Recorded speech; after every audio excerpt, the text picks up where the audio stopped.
podcasting's choice. From coast to coast, continent to continent, right here 24/7. PMR. What can we do? Save as many as you can.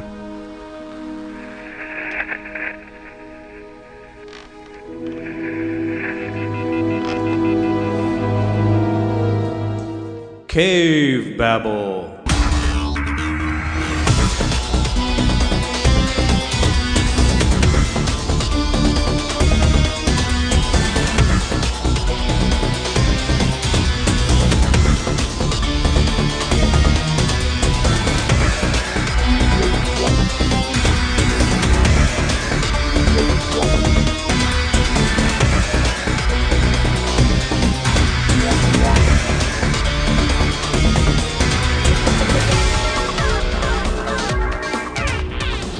Hello and welcome to Cavebabble episode 257. This week's episode, The Day After Tomorrow, or as we call it, Monday.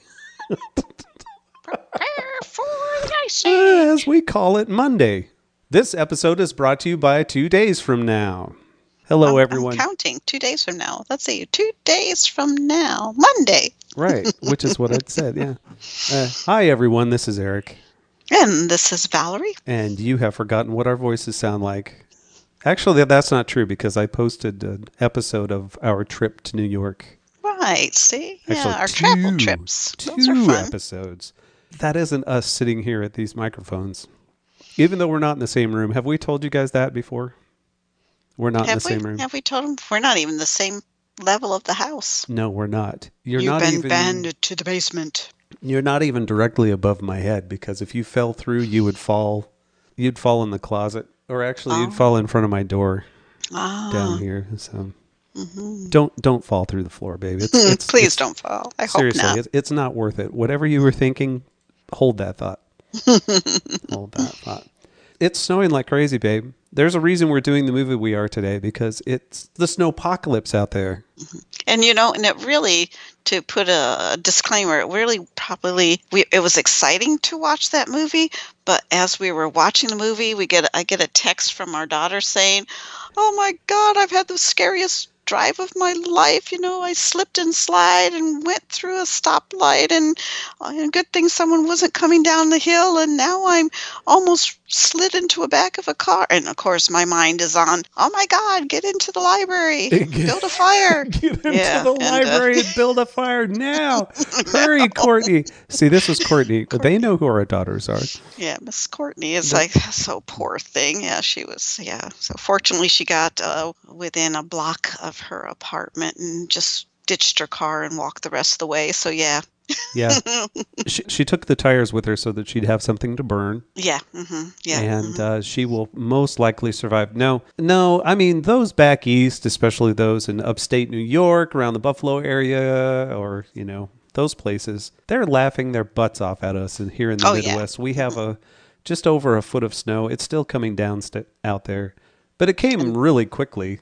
And that's a normal snowfall for them. Yeah, but right. It's not a normal snowfall for us. I mean, we are used to getting some snow, although about every 5 years. Yeah, the last few winters we've hardly had any, that's also unusual. We usually get, I don't know, a few days of 2 or 3 inches or something like that. Mm-hmm, yeah. But we're not used to over a foot. I mean, it's probably all told going to be probably 13, 14 inches total. Right. Mm-hmm. So anyway, so it's coming down. Everything closes down. When it's beautiful, so pretty.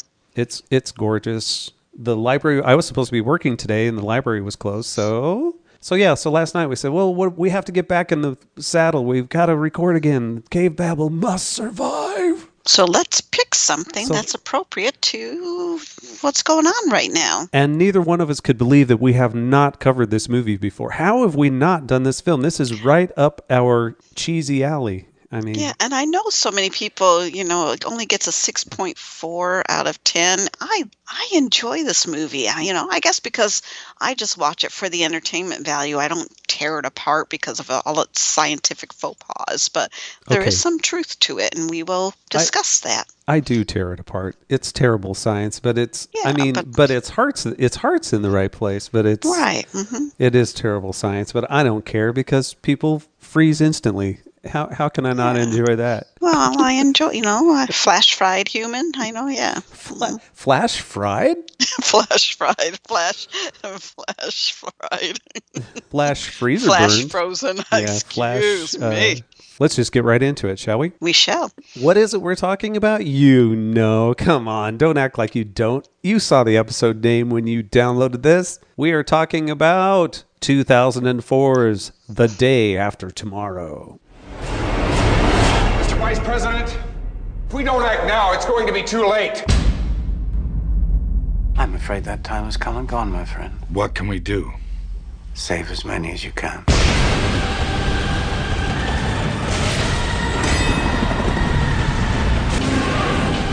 The storm is just going to get worse. What should we do? I will come for you. Do you understand me?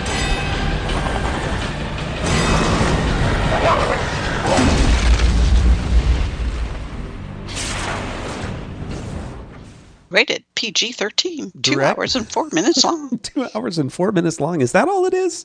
That's what IMDb Yeah. says it is. That's because the last 4 minutes of the film, it goes from pure hell to everything's going to be fine in like 30 seconds. That's because you're talking to an American audience, and we like to end our movies with a feel-good. You have to admit it wrapped up pretty darn quickly. Yeah, it did. Directed by Roland Emmerich, he whom has not seen a disaster he didn't love. Director of Independence Day, 2012, Stargate, The Patriot, on and on and on and on and on. German director. Do you have trivia on our director, babe? Do I have trivia? On our... He is a German film director. Thank you. Thank you. Before fame, he originally wanted to be a production designer, but decided to become a director. He was born November 10th, 1955. Wow. You know what film of his I remember from way back when? What? Something called Moon 44 is one of his crappy German films that he made. That actually starred, God, who was that? Michael Pere, I think, was the lead in that movie. It's terrible. You don't even need to look it up. Don't watch that movie. At least this one is dumb fun. That one's just dumb. He made his solo Hollywood debut directing Jean-Claude Van Damme in Universal Soldier in 1992. He was the director of Universal Soldier? That's what it says. He was. I'd forgotten that he was the director of that.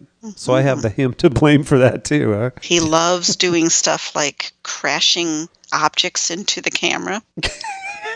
It's that part of the trivia for him. Uh-huh. He's known for crashing things into the camera. He loves to insert or do a close-up shot of the villain's eyes widening just before the villain dies. There wasn't a villain in this movie.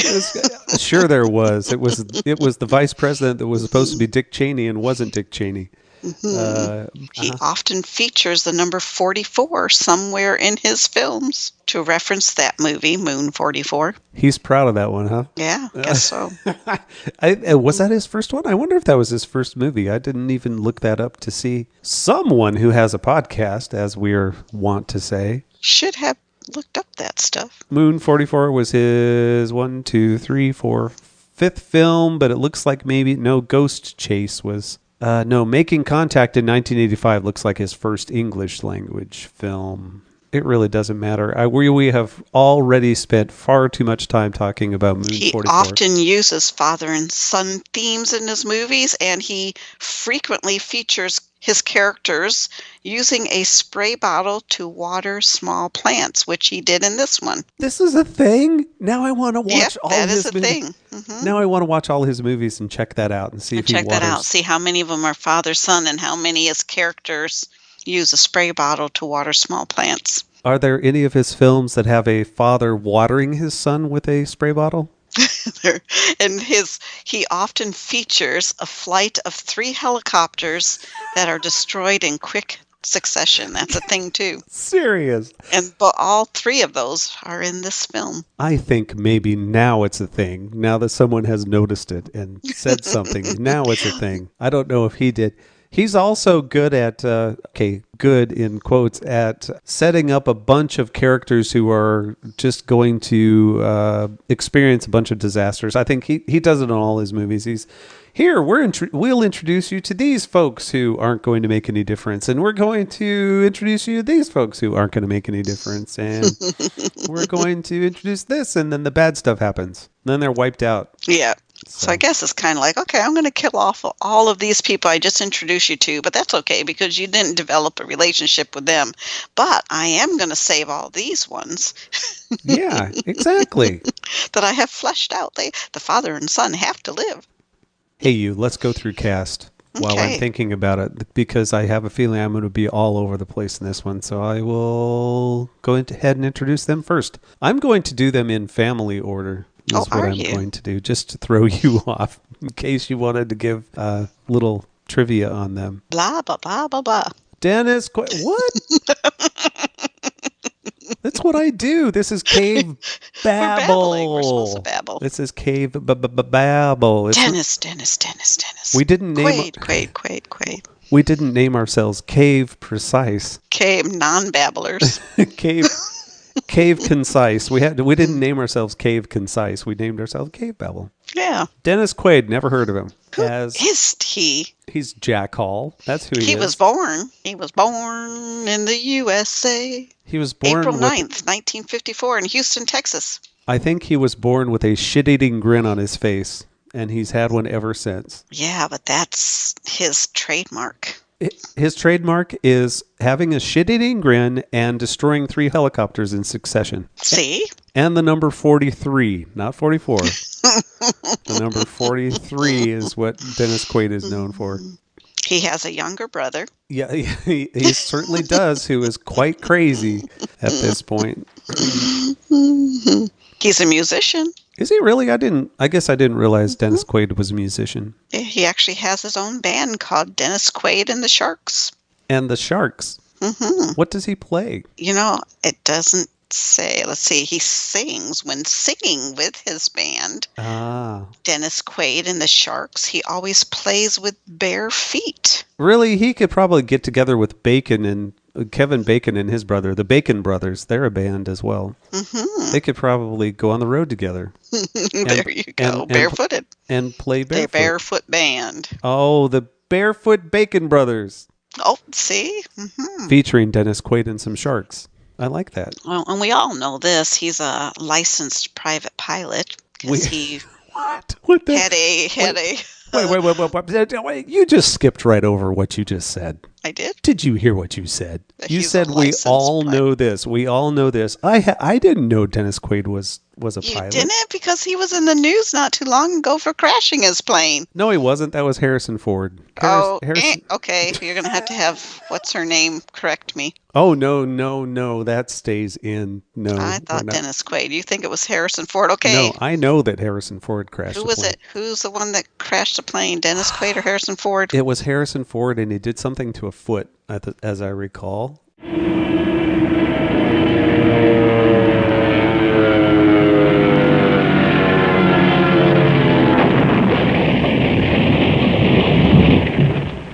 He has a star, Dennis Quaid does, on the Hollywood Walk of Fame. You know what Harrison Ford... God, now you got me doing it. You know what Dennis Quaid was... talking about. Dennis Quaid was at Harrison Ford's crash. I remember that. And he had that shit-eating grin on his face as he was saying, yeah, crashed your plane, didn't you? Dennis Quaid was once married to Meg Ryan. Yes, he was. She's I like her. Back in the time when he was Zero Defects. What movie is that from, everybody? That's from Inner Space. In your face. Yeah. So there are other people in this movie too. He and his wife Kim had twins. Oh, did they really? Twin? Were they twin helicopters, which he then destroyed? Oh, and we remember that one. That was when they were in the news. His twins were the ones that, while they were in the neonatal ICU, they were accidentally given a drug overdose. Oh, see, now you're talking right. He didn't crash anything, but he... His poor twins, yeah. Oh, had. see, I can't even make a joke about that. That's not funny. So No, that's not funny at all. no, I'm sorry I said anything. What else do you have? He has so much trivia. Let's make this. He battled anorexia. Did he really? In the mid-1990s. Wow. And here I thought that was a disorder.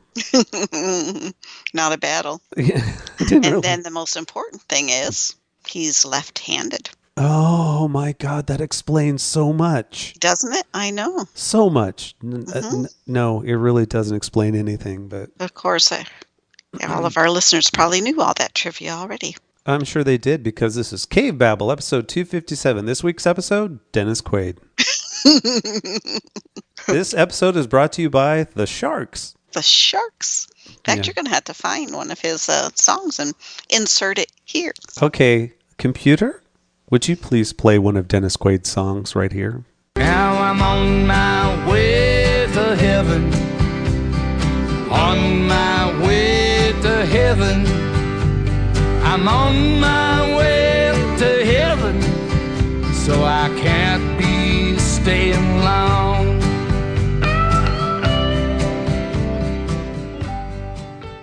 Thank you, computer. That was beautiful. Mm-hmm. All right. We are almost to the second person in our that is in this movie. Jake Gyllenhaal. Oh my God. Man, he was young in this film. Yeah, he was. That's what we noticed most of all was, good Lord, he looked like a little baby. He played Sam Hall. What? Now, wait a minute. Father, son? He has the same last name as Dennis Quaid in this movie? Born December 19th, 1980 in Los Angeles, California. 1980, huh? Which, that was quite a while ago. Yeah. Yikes, I don't like to admit it, but yeah, that was quite a long time ago at this point. Yeah, he did. He looked like a little kid in this movie. And he should have, because he was a high school student. Wait a minute, he was born in 1980? Mm-hmm. He was over 20 years old, babe. He was still in high school. Trying to play a high schooler, yeah. Well, I know that's the advantage of looking young. Wait. He was either 23 or 24 years old when they made this movie. He was in high school? Yeah. Did you know? Jake Gyllenhaal's an idiot and he didn't graduate on time? He played a character. Oh. His character was in high school. Did you know? A plane dropped on his, an engine, a plane engine. He's a private. No, dropped, Dennis Quaid landed a his jet plane engine, on top of him. A jet engine dropped on Jake Gyllenhaal's house one time. At the age of 11 was when he made his movie debut in City Slickers. He played Billy Crystal's son. Oh, he did? I'd forgotten that. I remember Billy Crystal's family, but I don't remember him. Remember that? See? Oh, that is so strange. By the way, my incredibly wonderful reference that I just made of an engine falling on his home was in Donnie Darko, by the way. Yeah, where he acted with his sister. Oh wait, no. Yes. I just acted with his sister. I just want everyone to take a moment, just pause the show, go ahead and pause the podcast if you'd like to, and just drink that in just for a second. How brilliant my my reference was. My God. Brilliant. I'm sorry. I'm glad wait. you caught it because I didn't. Can you hang on just a second? I'm going to have to wipe my eyes. On your brilliance. Oh my God. It's such a pleasure to record with me sometimes. Okay, I'm sorry. Okay, I'm back. Compose and continue. Aw, did you know this? No, probably not. He was the boy in the bubble? Yeah, I remember that. Oh no, that Jake is the godfather to Heath Ledger's daughter. Oh no. See, yeah. Why do you have to? I mean, come on. Dennis Quaid's kids, and now this. So sweet. My God. You know how to bring a show down. Yeah, actually, that is sad. Oh. Yeah. Sweet that he's sweet. How old's that kid now? Oh, you have to ask me that? That's not in Jake's trivia. It's not? No. How about his mom? I'm going to move on. How about his mother, played by Celia Ward, Dr. Lucy Hall? She's a doctor. See, she's at least as cool as his dad. She stayed in the hospital and took care of the kid with cancer. Oh, I thought she stayed at the Holiday. Your voice just cut out. I didn't hear a thing you said. Oh, really? Yeah. I said she stayed at the Holiday Inn Express, and that's how she became a doctor. Oh, okay. Darn it. I wish it hadn't cut out. Yeah, the recording cut out right there. I wonder what happened. And I didn't hear you, and neither did our listeners, and they should have. Oh, wait a second. I want everyone to pause the podcast and drink in Valerie's greatness for that reference to a Holiday Inn commercial. Holiday Inn. Yeah, back to our sponsors. Yeah, sponsors? Would you like a moment to compose yourself? Hey, Holiday Inn, are you going to pay us for that plug? Hey, Celia Ward was born July 11th, 1956 in Meridian, Mississippi. So far, all of our 3 actors and actresses we've talked about have been born in the USA. Yeah, they were. Did anything horrible happen in her life? Does she have any interesting trivia? Does she have any interesting trivia, babe? She's an initiated sister of Chi Omega fraternity. Chi Omega? Yeah, Chi Omega fraternity, not sorority. A fraternity. What? I know. A frat? Yeah, a frat.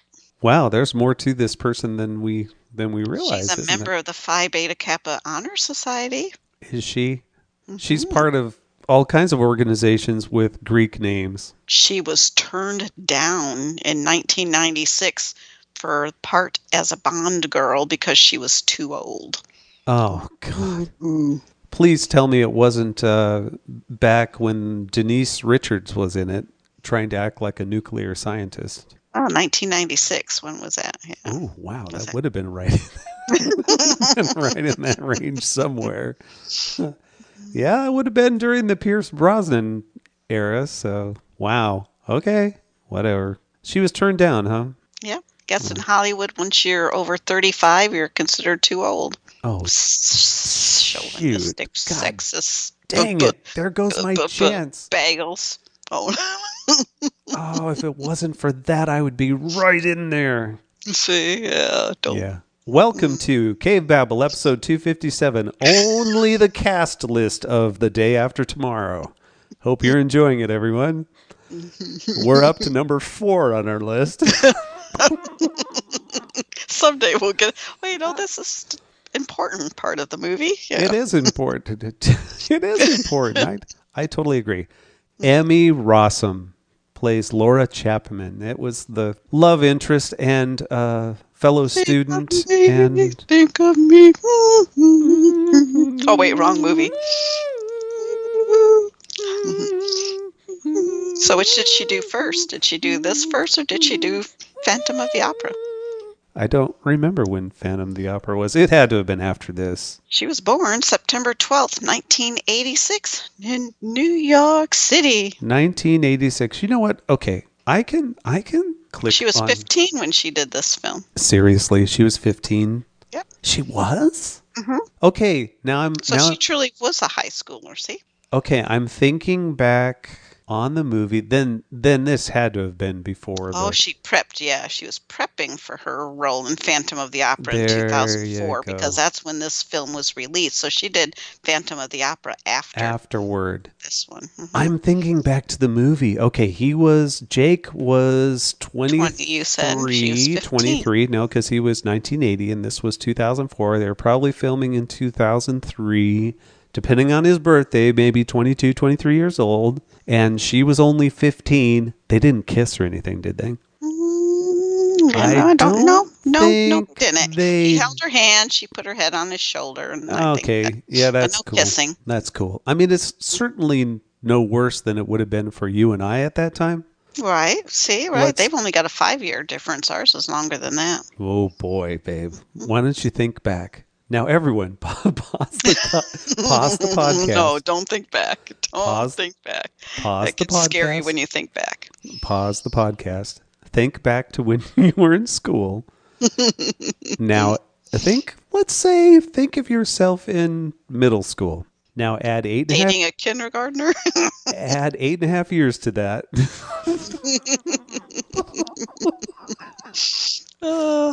And then kiss that person. Ew. Yeah. Okay, it makes increasingly littler. When you're older, it doesn't matter. That's what I should say. Yeah. The older you get, those difference in years make a little difference. Yeah, exactly. Yeah. Nailed it. Yeah. Nailed it. Nailed it. We did it. Just like that. Explaining. She's an only child.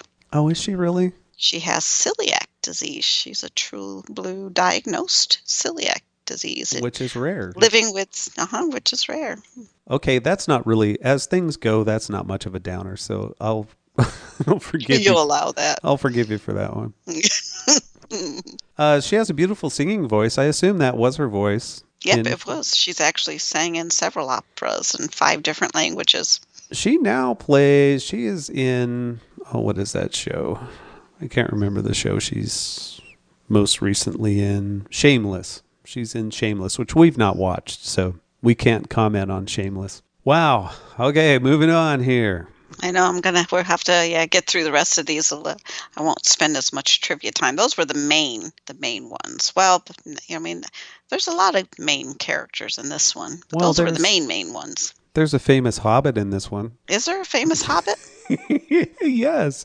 Ian Holm is in this movie. He plays Terry Rapson, the scientist guy who is with the other 2 dudes. And they lose Bilbo. Yeah, right. Bilbo Baggins. Exactly. It's Bilbo Baggins. Oh, Mrs. Sir Ian. Sir Ian. I think he's a sir. I think he's been knighted. Yep. Sir Ian Holm. One of the world's greatest actors. He's far down this cast list, but I'm mentioning him now. Born September 12th, 1931. Now, he's not born in the USA. He was born in England. God. Now, wait. I don't remember. Did he kiss Jake Gyllenhaal in this movie? No, they never met each other in this movie. Oh, that must have been another one I was thinking of. No. I bet he wanted to, though. Why not? He'd never met Jake. He met Jake's movie dad. Hey, I wouldn't blame him. Jake's a good-looking guy. Anyway, do you have other trivia on Ian? No, we got to go quickly. Okay. Quickly through this. Even though he's the world, he was treated for prostate cancer in 2001. Oh, God, there you go. Babe. Jeez.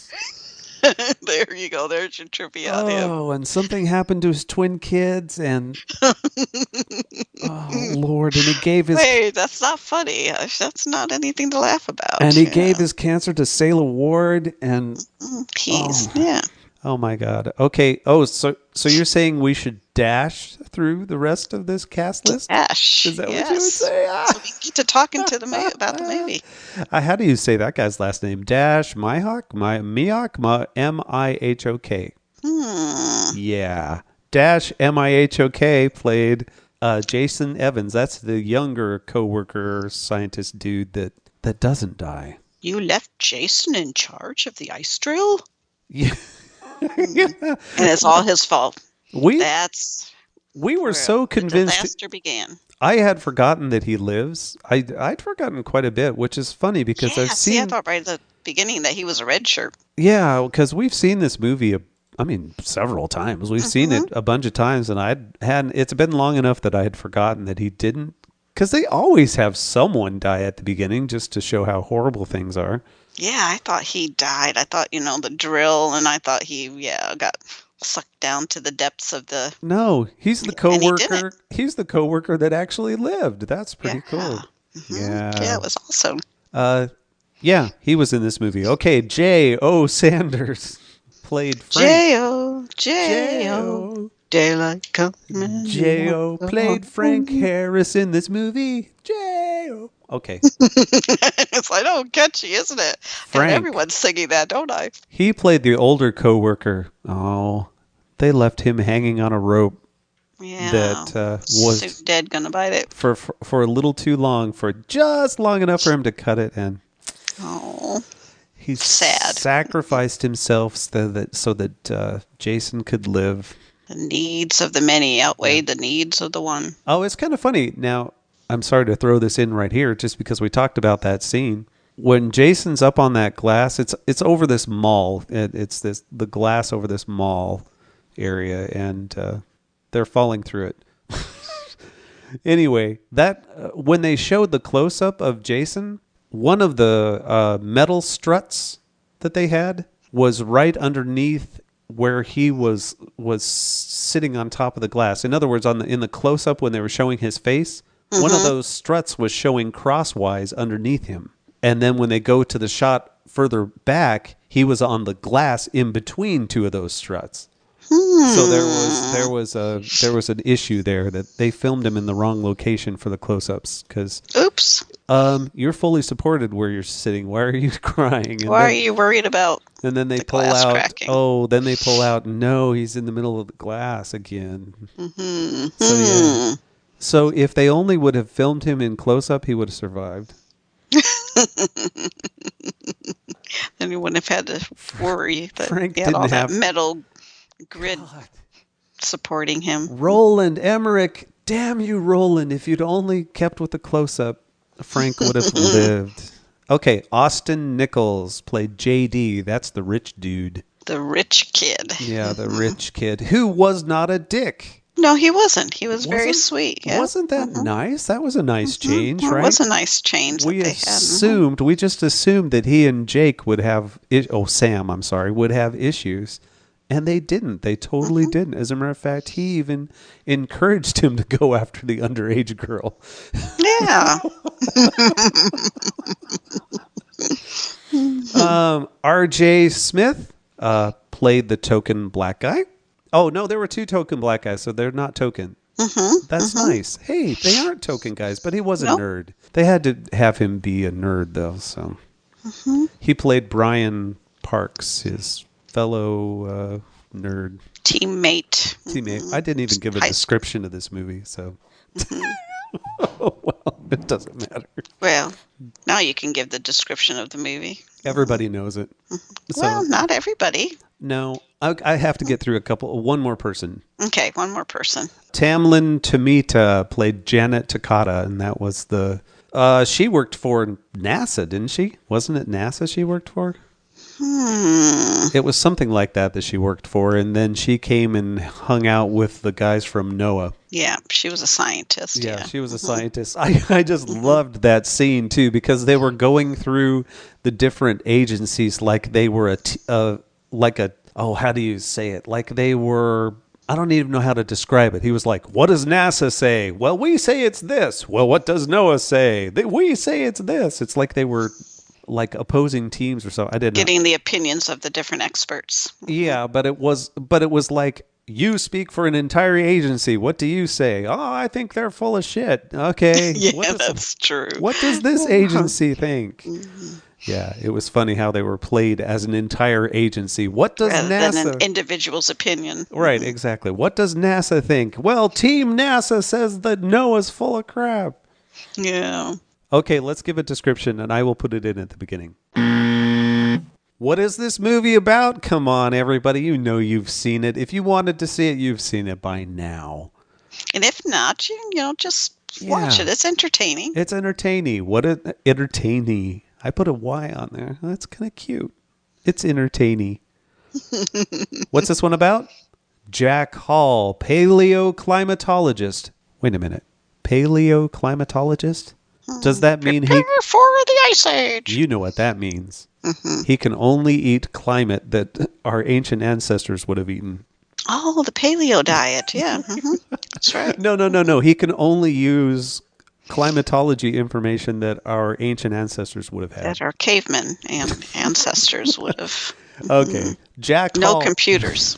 Jack Hall, paleoclimatologist, must make a daring trek from Washington, D.C. to New York City. New York City? And think about that. Just think about that for a minute. He walked from Washington, D.C. to New York City. No, now they drove. Oh, that's true. They drove true.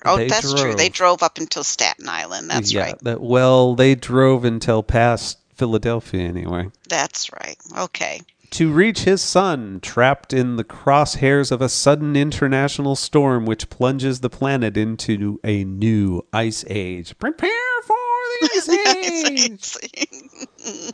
That's exactly what it's about. And surprisingly, little more than that, honestly. And for some reason, everyone is very concerned about what happens to, specifically, Jack Hall and that tiny group. They even brief the new president about what happens to Jack Hall and his tiny group.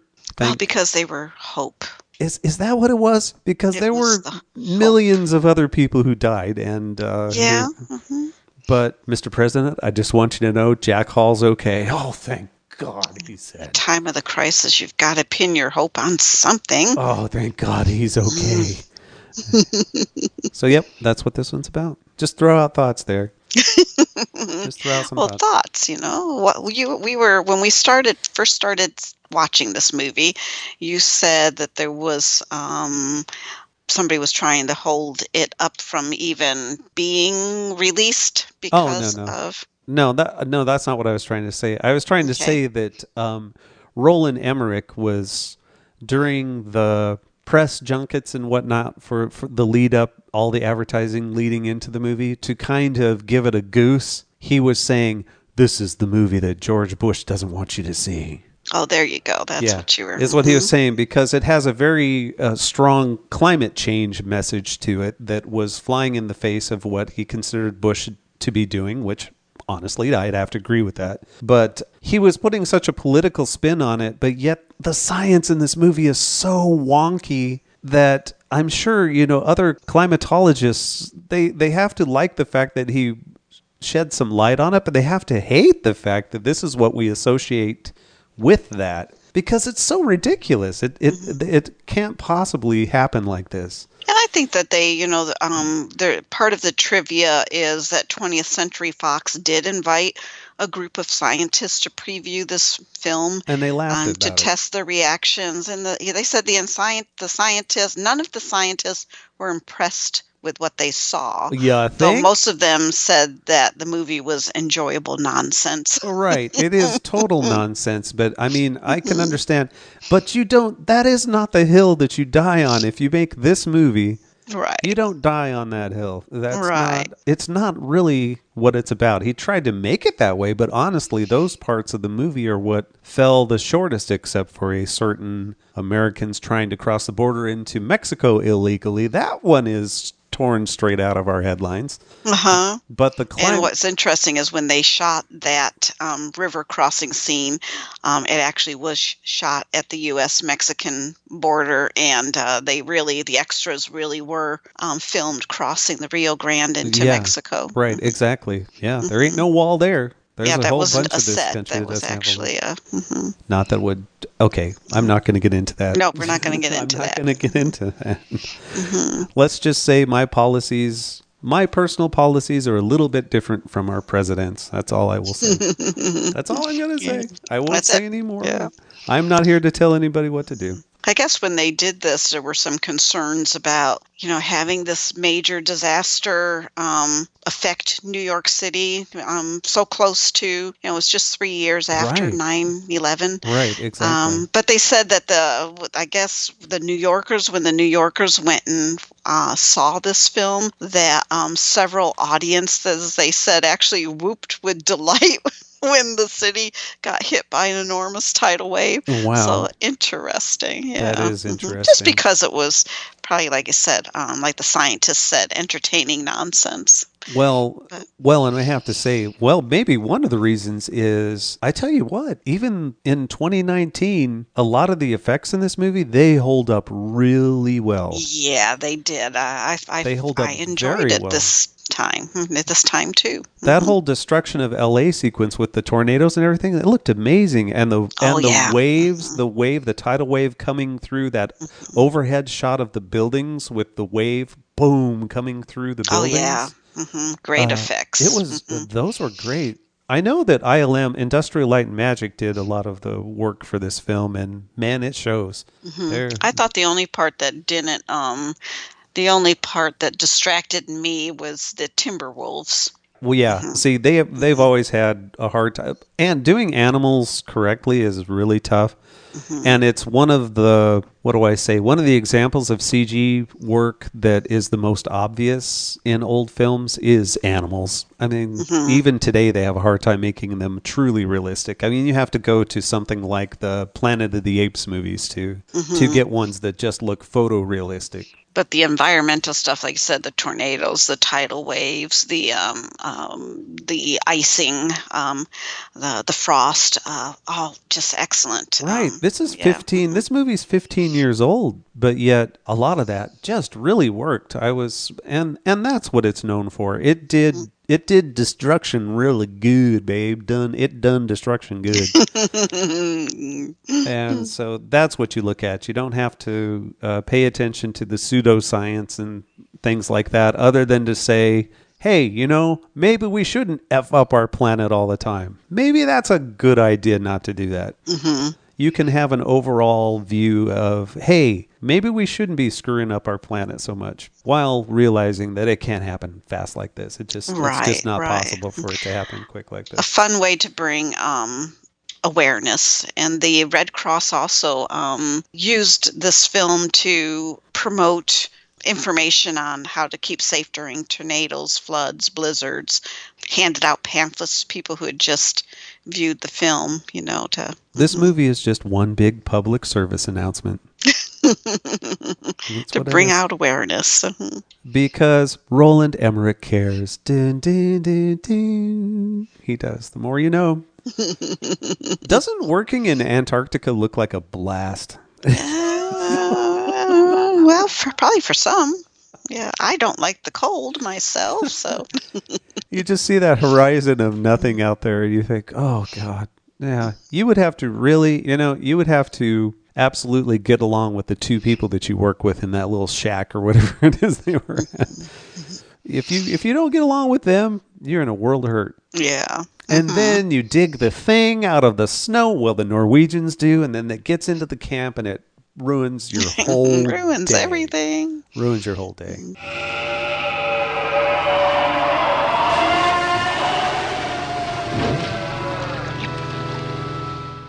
This is one of the films, like they said, that they use the 3 helicopters that all get destroyed. Yeah. And the U.S. Army actually loaned those Black Hawk helicopters. Well, this was actually the end scene. So the rescue scene at the end. That's the wrong helicopter. So the wrong. I'm talking about.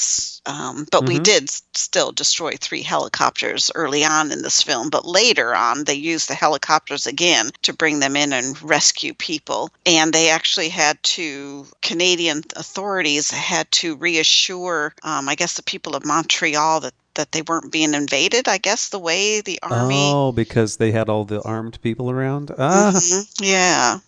Say, no, they're just filming, because, they filmed that in that area when they brought in. But no, we're not being invaded. It's just a film, just Hollywood.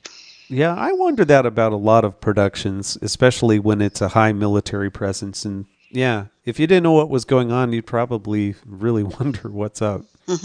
I like scenes where they jump around the globe and show, like in this case, meteorological events, like the chunks of ice falling out of the sky and stuff like that. Or like in the Dante's Peak, where, they had that scene where Pierce Brosnan and trying to get away from volcanic stuff falling out of the sky at the beginning of the movie. The one that kills his wife, I think, doesn't it? Anyway, in that flashback, I like those because all I can imagine is the ones that aren't CG, that is, of people just chucking stuff on set. These huge chunks of ice that they drop all over the place. I bet that's fun. I think that would be a blast. Not that you're not hitting people or anything, but right, yeah. Some of those don't hit anybody with that. Some of those pieces of ice were big, and I'm not sure if they were dropping them out of something. Like I say, some of them I think were CG, but most of that was all practical. It looked like real ice chunks. Yeah, it did. Right. And there was one part you said, was it LA where some of the ice was coming down and the And you thought we both thought we heard them say golf ball size. Yes, they did. But I swear they did. They were bigger than that. They were like Mhm. 5 golf Softballs. balls. Yeah, they were And they did say softball. Soft golf. I guess that's close. It's when they were getting off the plane and it was falling all over the place, and someone said, yeah, golf ball size. Yeah, but it could have been softball size. So yeah, but we heard golf both because that's just usually what we hear around here. So yes, expect golf ball size hail, and yeah. As the plane that Jake's character was on, well, actually the whole team, what is that? I guess academic team was hitting all that turbulence. I made the comment, oh, they must be trying to land in Salt Lake City. Because that's that's the city coming in that we've had always the turbulence in there is. Oh God, that's where we got struck by lightning. That's where we were blown all over the runway. We have finally had to land. We circled and circled, and they're like, "Okay, we have to land." And that's when we were blown to the side. It's like the wheels touched down, and then we were blown a little bit back in the air and went whee to the side, and then came down again. And I think that's the last time we've flown. Yeah, I think we've not been on a plane since then. Yeah, because that was on our way back from our Alaskan cruise. I don't even want to think. Yeah, we were flying Delta, and our plane got struck by lightning and kaboom, and everybody, oh yeah, this happens all the time. Yeah, then we had like a 2-hour delay because they had to take that plane out of service and shuffle around and find. Yeah, it was terrible for them because they had to buy me new pants and buy you new pants. And we have not flown since. You know the most dangerous thing in the airplane in that scene? The drink cart. Oh, I know. It almost took out that poor stewardess. Just about took Jake's head off, and then it almost killed the flight attendant. It was horrible. It was terrible. Drinks flying everywhere. Oh, my God. Oh, when it kept talking about the buoys, or as I say, buoys. Wrong. The boys. The boys. They kept saying boys, and in one of the scenes, I just can't. Oh, what did he say? It was really funny because, my stupid mind kept hearing boy as in a boy, and I'll put it in here. I'll cap it out and I'll put it in here because it was pretty funny if you don't think of it as something floating in the water. That boy malfunctioned the other day. What are the odds of 2 boys failing? Let's imagine you're the ocean. You're the ocean, and you're raising your temperature's getting high, babe.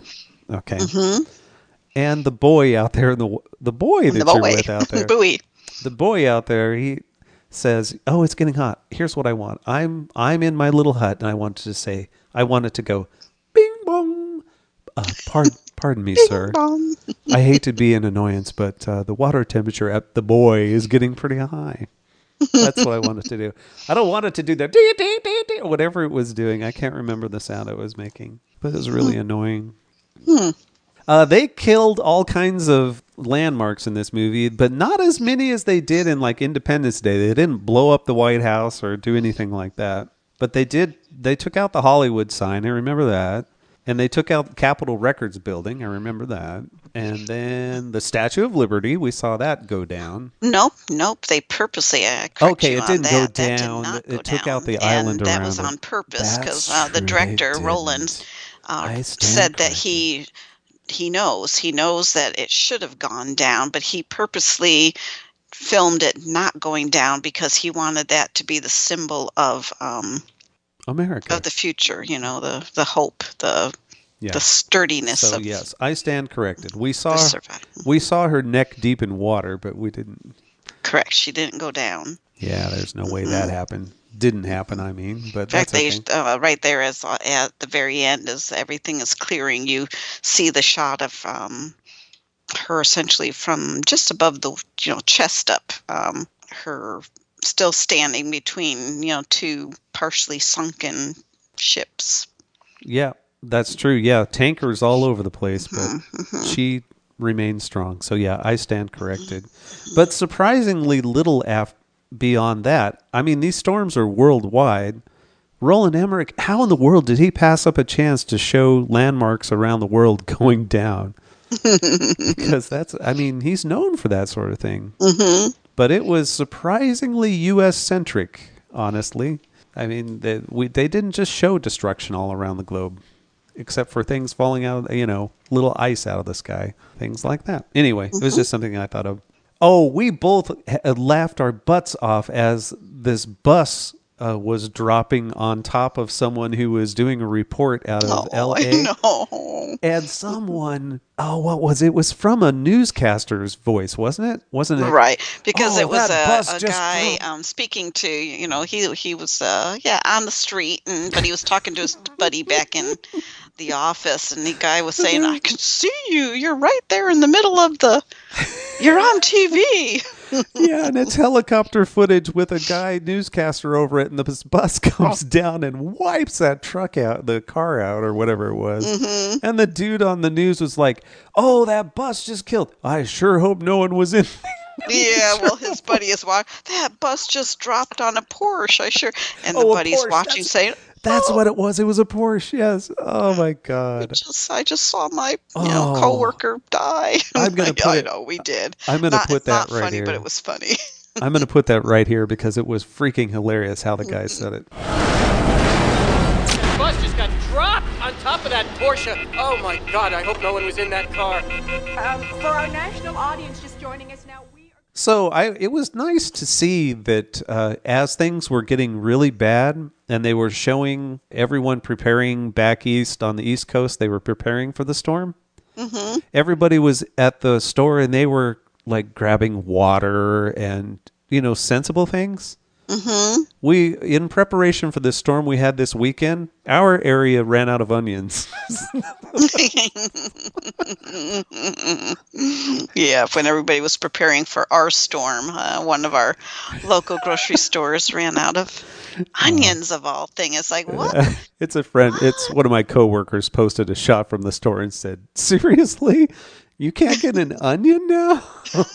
Is everybody making French onion soup? But you said chili. Yeah. It's that everyone's making chili or getting ready to make chili.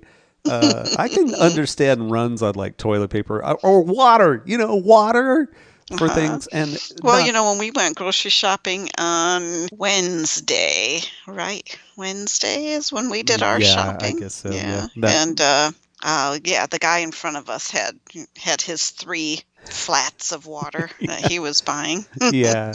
I mean, it's not like everyone, you would have thought, I guess, if you were out and about that we were preparing for the apocalypse, but it's funny. It's just funny how easily we are swayed to go do stuff. Yeah, how funny people are. Because, our storm is only going to, granted the snow is probably going to last maybe 3 or 4 days. And maybe slightly longer before it all starts to melt. But we're all going to be able to get, by tomorrow probably get out of our houses. So it's like, it's not even going to affect us so how many people, have in their pantries enough food to get by for 2 days? Well, most people probably do. Well, the term "be prepared" means ahead of time, not the day before. Yeah, exactly. We should always, all of us should always be prepared to make it for 2 weeks without help. And I would say we could. Yeah. Oh, absolutely. Yeah, we could. Mm-hmm. Yeah. I had told this coworker, because she had posted on Facebook, and as a comment, I said, you should go over to the cotton swaps and just start grabbing packages of them as you're looking around desperately at other people in the store, just to see what would happen. See if you can start a run on something random. Just pick something random,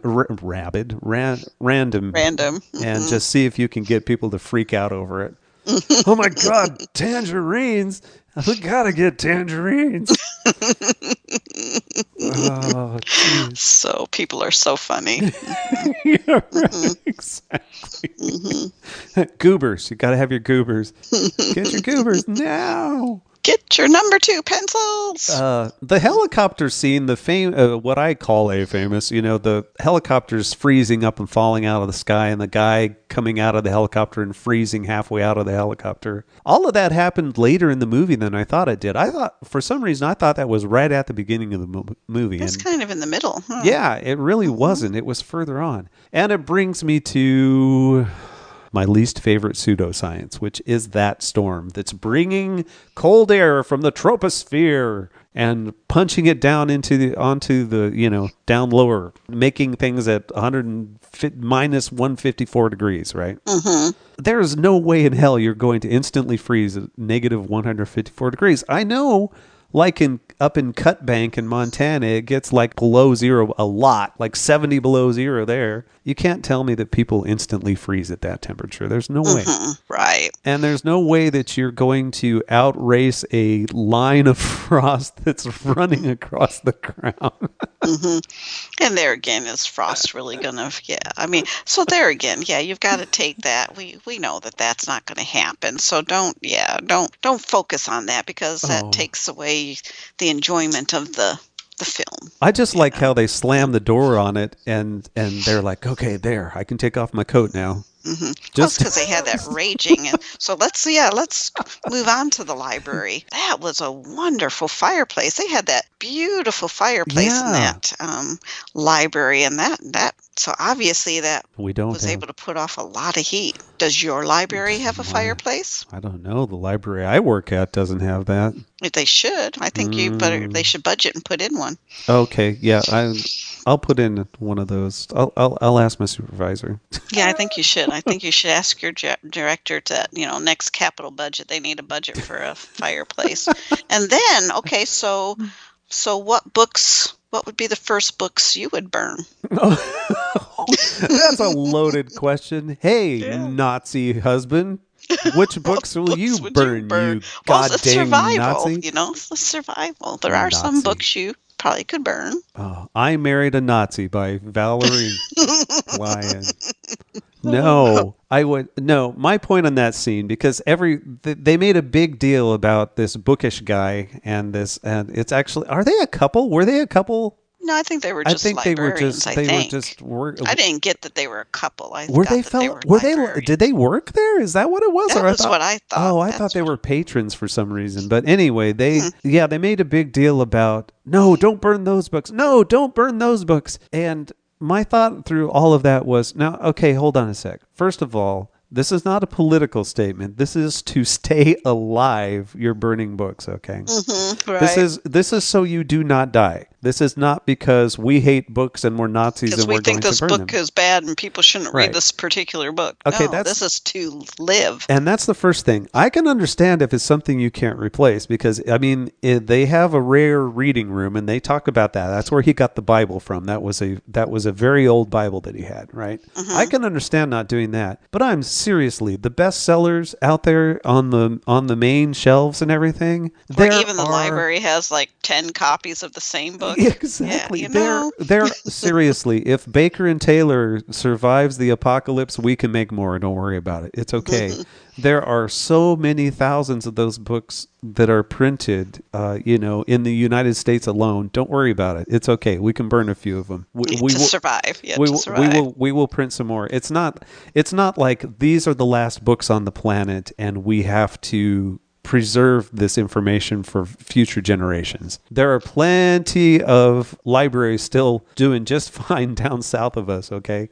Right, who have copies of those books, and you can make more it'll after the disaster's over. It's going to be okay. It'll be all right. It's supposed to be a public library. Go ahead. So then my question for you was, too, okay, so you're in the library, and all of a sudden, I guess what prompted it, they saw people outside walking, and they said, oh, there's people outside walking, and the police officer said, well, good idea, we should probably start walking too. And then you've got the high school kids saying, oh my God, don't go out, and my dad's a climatologist, so who would you follow, the police officer, or would you listen to the high school or some high school kid who says, my dad's a climatologist and says, stay here? Yeah. I don't know. I'd probably be dead right now out in the snow. Yeah, and I would thought, I would have to have a little bit more info. I would have to know, okay, how many people are leaving with the police officer? What is our food and water source? So I'd have to weigh the odds of chance of survival, because it wasn't until after the police officer left with all those people that they talked about the vending machines, right? Yeah, and it's before they started a fire, too. Yeah, it was before they discovered the fireplace, because it was one of the female librarian took them. Oh yeah, we've got a perfect room right here. Yeah, the survival of the storm room. Yeah. So but we didn't have that information at the time. The police officer was saying, "Let's go." So yeah, I don't know. Right. Yeah. A lot of those things, you don't know what your decision would be until you're in that situation. Well, I think I would tend to hunker down and stay put, because it's the whole, if you're lost in the woods, grab a tree, what they tell you, stay put. Well, I guess it would probably depend, babe, on whether or not you knew the wolves were released from the zoo. Yeah. Right? Would that affect your decision if you're out there? The wolves being released. Well, see, but you don't know that the wolves had been released from the zoo. Yeah, I did, because they talked about it. They were that's the whole reason for the zoo scenes that they had. The people in the library didn't know that the zoo released the wolves. But that's what I'm saying. That would have been another reason to stay if people had known that, right? That the wild animals were loose on the streets. In other words, I find the wild animals to be kind of ridiculous too. Those, the wolves are just trying to survive. I would think that in a zoo, there are probably other predators rather than the wolf that you might want to worry about too. Yeah. I don't know about that. Or maybe those ones couldn't get out of their cages and they just died there. Oh, poor things. They didn't even have a chance, those other animals. Right. Oh. I'm not so sure the wolf. I'm not sure how. Well, I guess it depends how long it had been. And that brings up something else, is how long were they there? I mean, if you would think of the movie, it seems like it's just the next day, but it's not the next day. They'd been there a while. Yeah, they didn't really focus on the timeline. There were just a couple times when they said something, I was like, oh, it's been longer, because they said something about a few days for part of it, and I was like, oh, they've been there longer than I thought. Yeah. So I guess the wolves would get hungry in that time. I don't know. We vilify wolves so much. It just, all it takes them out, and man, they're just tearing people apart left and right. And I just don't see it. I don't think the wolves are going to do that. So yeah. So we always make them into the villains that they're. My opinion, they're not. They're just trying to survive. Having said that, if Biscuit gets a little peckish in the middle of this storm, we're in trouble, because he's going to eat us. Well, survival of the fittest. If we're no longer, if we become, instead of alive, and now we are now dead meat, who's to blame him? Yeah, what if I'm frozen to death? I'm just a popsicle at that point, right? Yeah, he would just eat me, right? Oh, why not? Why not? I don't care if he eats me or not. You heard it here first. I don't care if my dog eats me or not. It's on my own head now. If I'm dead and he decides to chew on, oh my God! I tell you what, Valerie, if that happens, won't I feel foolish? You're looking down upon your body from the heavenly. Yeah. When was the last time that you risked your life to get to a payphone? Never. Of course, Where can you find a payphone? There's been a very few times where I've been at a point where I've had to risk my life. I think if this happened today, you're going to die, because we don't have a payphone anymore. I have had a few times where I've had to risk my life, but not for a payphone. Yeah. I like how every now and then, in the middle of all the disaster, you have all of these amazing, action scenes and weather gone amok and everything, and they come to a screeching halt so that they can explain some science-y stuff for a while that really doesn't make any sense because it's not science-y. But they just stopped. And after all of this crap's going on, the administration is seriously still saying, well, that's one man's opinion. Yeah. It's like half the freaking world is falling off the planet, and you're like, well, that's your opinion. I think we're just fine. Don't talk about policy with us. Vice president, what a dick. He was supposed to be Cheney. He definitely looked like Cheney. They were going for that look there. So Yeah, they definitely were going down on purpose. Yeah, I did kind of like his turnaround. I mean, he had a total change of heart, when he's sitting at the U.S. embassy in the middle of Mexico at the end of the movie and half the United States is dead. Then there's his epiphany right there. But being filmed, did you notice on the Weather Channel? Yeah, It was being broadcast. he was from the broadcasting Weather on the Weather Channel, right? My fellow Americans, I come to you on the Weather Channel. The Weather Channel.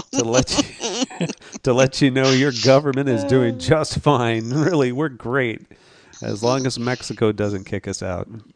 Here shows my ignorance of you're better at knowing actors and actresses than I do. There were a couple of cameos in this film. One cameo was I don't know if I'll botch the last name, so I'll spell it. But it's Kirsten Dunst. Dunst. Kirsten Dunst. Really? She was in this movie. I didn't notice her. Okay, so what's her? See, I don't know. So what is she famous for? Kissing Spider-Man upside down. Okay. Yep, she was in the film. So when Sam is calling his father to tell him that the sewer's backed up in the school, she can be seen standing behind Sam near his elbow. She has her sweater pulled up over her nose and mouth. Oh, wow. Talk about a bit role there. And then the other cameo, Mark Gordon. Mark Gordon. Yeah. He's the British helicopter pilot who's instantly frozen after the crash. Mark Gordon. I don't know. The Mark Gordon I get is the governor of He is a Wyoming. producer known for Saving Private Ryan, The Messenger, and Grey's Anatomy. Oh, okay. No. Okay. Sorry. So, yeah. Didn't know Mark. So he's the one that froze. Oh, okay. Poor guy. Guess he won't produce anything anymore. I have a note that says, see, the library is the only place to be. See? Yeah. The library is the perfect, and that is where a lot of, in our community, the library is a place where people do gather for a reprieve. Yeah, we are a cool zone or a heating zone for folks like that. Someone needs to be. But now, as for the whole point of going to the library in this film was to get to higher ground, there were a heck of a lot more buildings higher than the library. So to me, there again, don't focus on that because it's like if you're going to higher ground, I think they just ran into that building because it just happened to be the closest one when the tidal wave was coming in. Well, and if you think about it, all of that wave coming down the street, right? After them, as they're running up the steps into the library, that wall of water behind them had to have been 50 or 60 feet high. There is no way that didn't wipe water all the way through that entire library and out the back windows and it had all of that crap, all the cars and everything in it too. There's no way you run in there. I know they had to destroy the front entry, that foyer area. But there's no way. There's no way you can stop all that. Well, they built buildings tough in those days. Well, libraries, yes. I know. We all know that libraries are the safest place to be in every city, and everyone should go there. Especially in the days that those buildings were built, it was back in when everybody was still, and we still should be afraid of nuclear attacks, but, they bombed shelters and such, They built those buildings tough. Yeah, they did. Tougher than the ceiling of the mall. How was that? Yeah, the glass ceiling of the mall. How was that for a transition? That's where Frank dies. I had a note in there saying, this is one of those instances. Okay, Frank dies in that scene, right? He's hanging off of the rope, and in order to save them, he cuts himself loose. I thought, there is one of those situations where you can definitely say Frank did not die doing what he loves, right? Hanging from a rope at the mall. Yeah. Hanging from a rope at the mall. How would you like to die? Well, hanging from a rope at the mall, of course. Yeah, going to save my partner's son and trekking across I want to New York die City. while shopping. That's what I want to do. I want to die while shopping. They had a lot of supplies on that sled, and I wonder how they survived. Continued on with Well, all they had that. 2 sleds, so he took one out and the other. Yeah, so hopefully, I mean, You it does noticed better appear than that me. they were smart enough to put a little bit of, so they didn't have all the food on one sled and the camping supplies on the other. It does look like they divvied them out half and half because.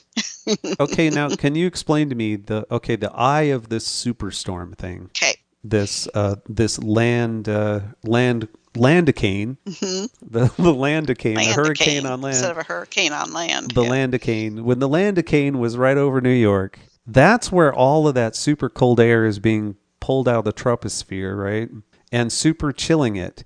Mm-hmm. They are standing in the middle of that eye outside, yet they are not freezing to death until the wall of the storm comes near them. Where the super chilled air is only where the wall is? I thought the whole eye of the storm was sucking it down in Well, there. that's, the whole eye of the storm, but it takes, it takes a little bit of time for that cold air to It had already drop. But it had already dropped. It was just moving over New York at that time. It was already sucking cold air down because it destroyed all of those helicopters.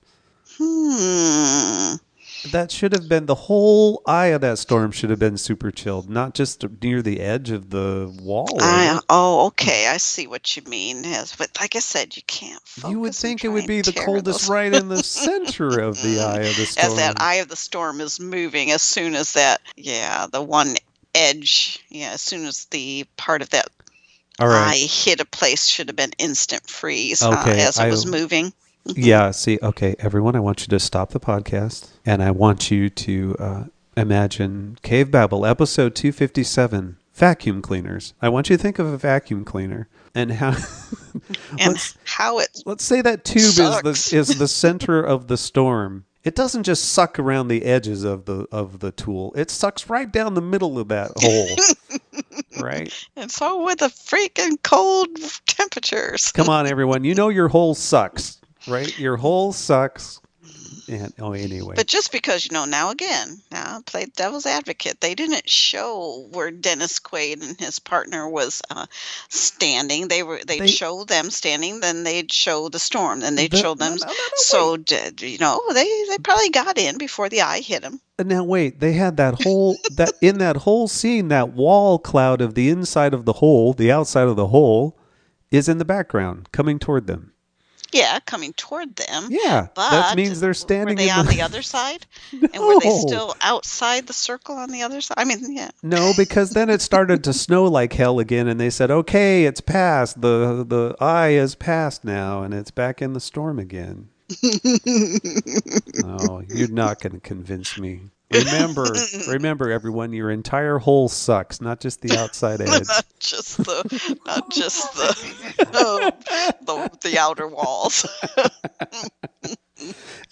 Was there any doubt in your mind whatsoever that the dog was going to survive in this movie? Well, they have to keep the dog. There's no way. Isn't Roland Emmerich also supposed to be known for saving dogs? He did it in Independence Day. I mean, everybody cheered when did he? Now, see, that's, if maybe that's something else he does. We'll have to keep an eye on that. Yeah, when the stripper's dog was jumping to avoid the flames of the aliens, it jumped right into that doorway, and everyone cheered when the dog made its heroic leap and she closed the door and saved it from the flames, the alien flames. Mm-hmm. So yeah, I think he's known for that too. Well, if he's not, he should be. Yeah, there you go. That and giving Sailor Ward cancer or something. I don't know what. So back to the library. Okay, so say, something horrible is happening like that. Wouldn't you let somebody in with their dog? Yes. Yeah. Absolutely. You wouldn't say, sorry, there's no dogs allowed. No, not when it's going that hellish outside. There's no way that we're going to. Of course you're going to let the person in with their dog. That's right. Yeah. No, of course you're going to have to keep them away from, because, I'm sure there's people with fear of dogs and allergies and dogs and cats. Yeah, we're going to say, is that your service animal or is that your comfort animal? Oh, yes, because there's a difference. Oh, is that your service? Is that your therapy? Or is that your comfort? Yeah. You made a good point. I said, Valerie makes a point near the end of this. When their tracker there being Jack and Jason's tracker as they're getting close to the library, he was asking where's the library, and he said it should be directly under us right now. When they're at that point, you made the point, well, shouldn't there be smoke coming out of a chimney somewhere? Shouldn't there be smoke coming out of the chimney? Just follow the smoke from the chimney that is not on that scene, in that scene. Yeah. See, oh my God, things are worse. If they would have stayed there, they would have died, babe. All of that smoke was just billowing right into the library. Into the room and not coming up out of the chimney. Yeah. Oh, that's terrible. That's what they should get dinged for. That is not good for the books. Everything's gonna smell like smoke instead of like peanut butter, or maple syrup, like it does up in the children's department. Return. Oh, sorry for the peanut butter book. It's really maple syrup. The syrup is what I really notice the most. When the pages stick together. Well, it's usually on the covers. Then we wipe them down. It's on the covers because they're eating, and it's on the outer covers. I do not know why so many children have naturally forming maple syrup on their hands all the time. So cute. And boom, just like that, the storms blow out. The end. So what do adult books smell like? What do adult? You don't even want to know. And you most definitely don't want to know what the potty training books smell like. What everybody poops books smell like. Yeah, right, exactly. Oh, we digress. Yes. Boom, the storms blow out, and end of movie. The end. See you later. It ended so fast, babe. It did. And just like, it did. Ended just, bam, so it's done. Okay, quick. we're done. We're out of here. It was like leaves that thing. So. It was like pure hell, pure hell, pure hell. Suddenly, I have optimism for the future. The world lives. And everything's fine below whatever parallel. So it'll be okay. Don't worry. Everything's fine. So do we need to invest in some land down south? Yes. Right. Mm-hmm. And all I thought was, okay, they pull out God. We have this final shot of the Earth as it pulls back and shows the entire globe with all of this ice across the North American continent all the way down most of the U.S., just the south of the U.S. And I thought, oh my God, poor Canada. Yeah, he did. Oh, yeah, poor Canada. We're sorry. And that image that they showed of Earth? That specific one? That specific one. Oh my God, is the one and only blue marble picture. Oh, so they edited that famous photograph, huh? Mm-hmm. Yeah. For those who don't know, the blue marble picture is a picture that is composed of thousands of satellite photos. Yeah, it's really cool. Mm-hmm. Yeah, it's a beautiful shot there. Poor Canada. And that was my final note. Oh, actually, no, my final note was WTF. You briefed the new president on Jack's survival?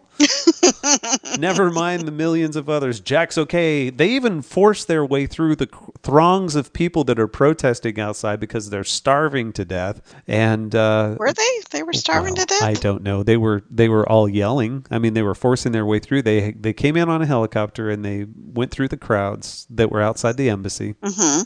And everyone was. What were they up in arms about? They were all yelling and pushing their way in toward them. And they go in to the new president that was the vice president who's had a change of heart.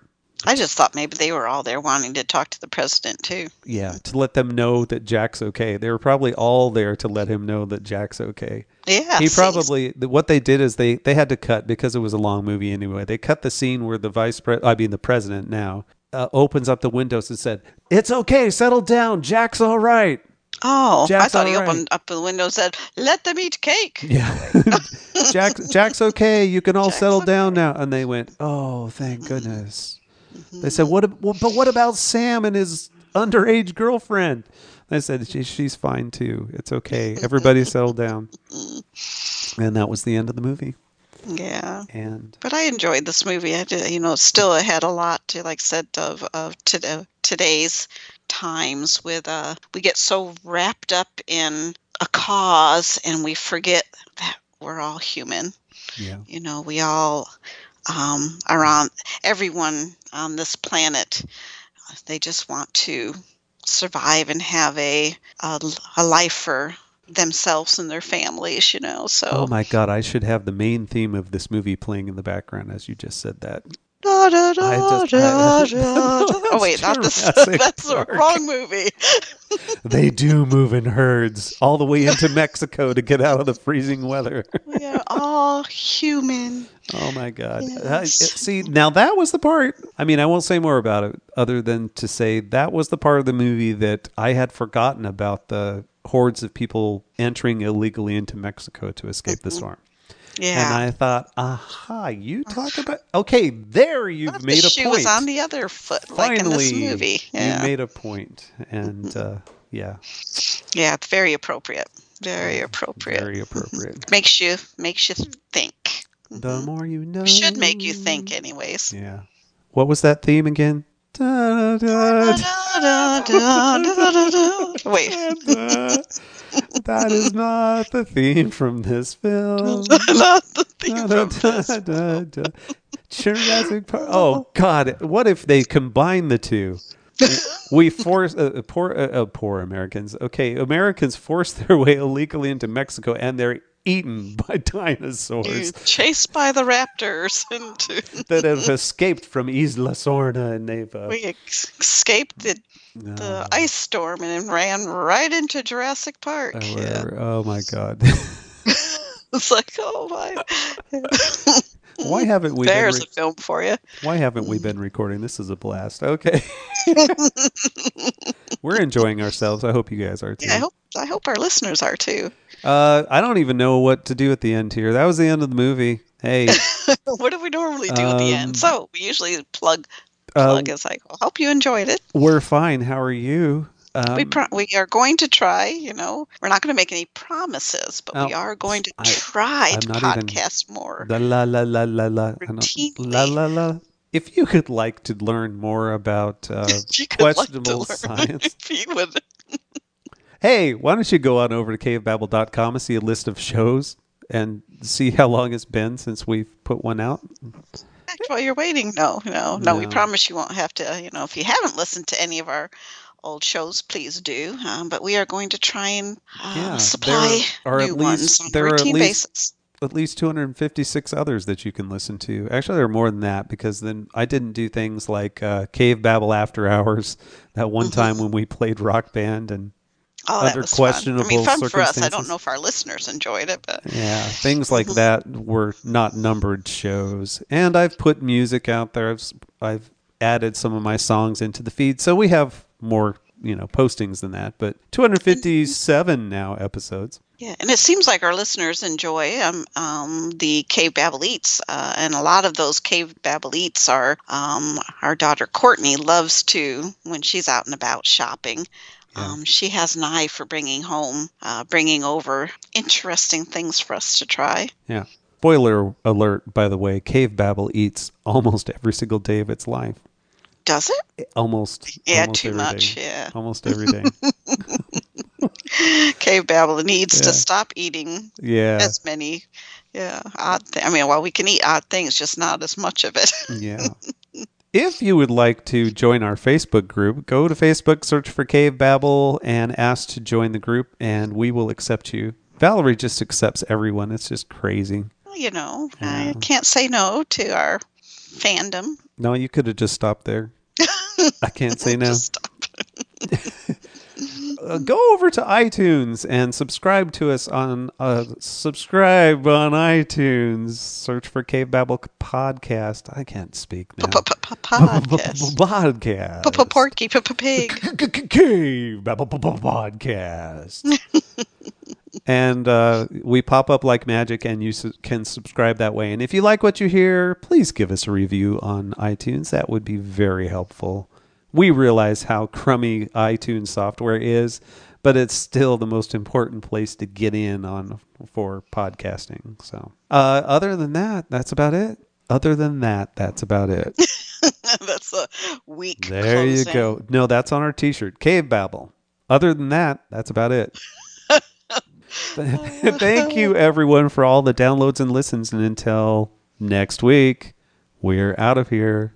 Goodbye. Bye-bye, everybody. Da, da, da, da, da, da, da, See, I know it's catchy, isn't it? da, da, damn you. Da, da, da.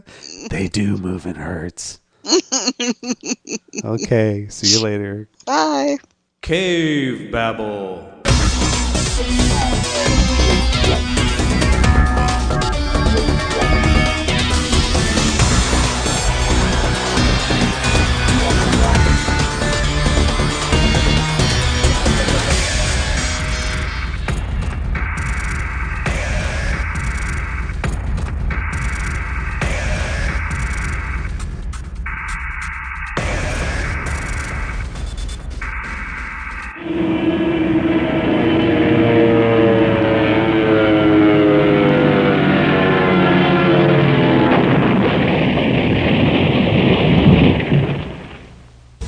Podcasting's choice. From coast to coast, continent to continent, right here 24/7.